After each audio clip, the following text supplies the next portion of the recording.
Recognize the gentleman from New Mexico, Mr. Pearce. Thank you, Mr. Chairman. Thank you, Mr. Cohen, for being here. Mr. Pinter, could you scoot over where I can see? Thanks. Okay. I appreciate your efforts to create national security and diminish the terrorist threat. Are you in the rooms where, I mean, you lay out a fairly complex strategy in your report here. Are you in the rooms where those strategies are being formulated? Absolutely. Sort of, yeah.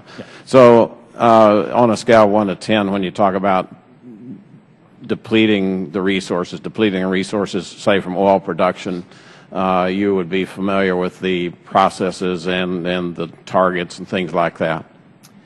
In terms of the military targets? Yeah, I mean, you're sitting there, so you're fairly comprehensive in your report here. Are you in that room is all I'm asking. We are linked up closely with the Defense Department in terms of its overall effort. Let's go a different direction then. But on a scale of 1 to 10, how committed are you to stopping the oil revenues from coming in? The administration, 1 to 10. I would give that a 10, Congressman. Okay, so why don't you stop it this afternoon? You really want to do it. You're in the room. You can stop it today. You can move 30,000 barrels of oil a day, basically, is what the reports say. That sells anywhere from $25 to $60 a barrel. That results in $750 million to $1.8 billion a day. To move 30,000 barrels of oil requires 250 trucks. Now, your report starts talking about insurance, choking off the funding for insurance. If you start bombing the damn trucks, the insurers will cut the insurance off themselves. You don't have to track one insurance company down. It is the trucks moving the oil to market. And you have access to that. Satellites tell you every movement, every highway, every oil field. You know which oil fields are under the control. I wonder why you're not stopping the oil today. Because you can do it. It's well within your grasp, and you've got the technology, you've got the information. You don't have to sort through all the banking, you don't have to track straw companies. You don't have to find out which people in Marseille are taking the oil. Stop the flow of the oil. It is very simple. Why don't you do it? Congressman, as you know, the Defense Department has conducted airstrikes. No, you're telling me that it is not important then. It is not a number 10 on the list of the administration, or they would have stopped it today. It doesn't matter what the Department of Defense says. The American people, you say in your report that American interests are at stake. Then stop the flow of the oil. Every single drop of oil, speaking as someone who comes from a county that makes its entire living on oil, goes from a well into a tank.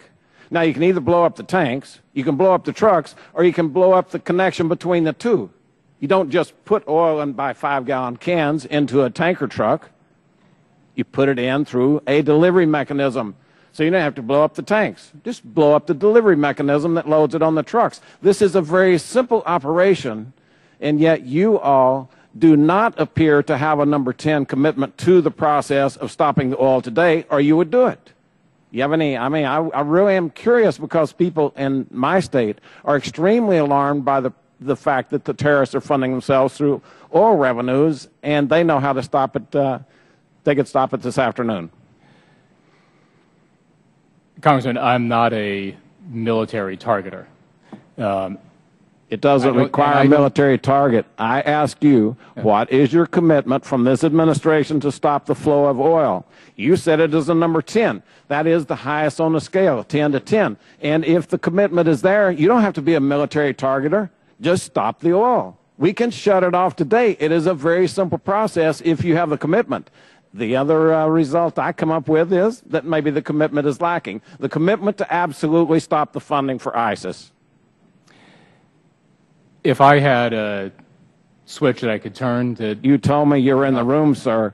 Is anyone in the room talking about this? Has anyone suggested that we stop the flow of oil today? If it is a number 10 item, if we have a desire on a 10 scale, number 10, to stop the flow of oil, why hasn't somebody said, let's stop the flow of oil? Let's quit working around the corners. Well, let's quit looking at insurance companies. Let's quit looking at financing. Who takes the oil? We don't have to know any of that. Stop it in its tracks. It's very, very simple. Okay, I understand your point, Congressman. If you would take that message back, maybe someone would contact someone in the oil field and find out what it takes to blow up a 120-barrel tanker. It's not very complex.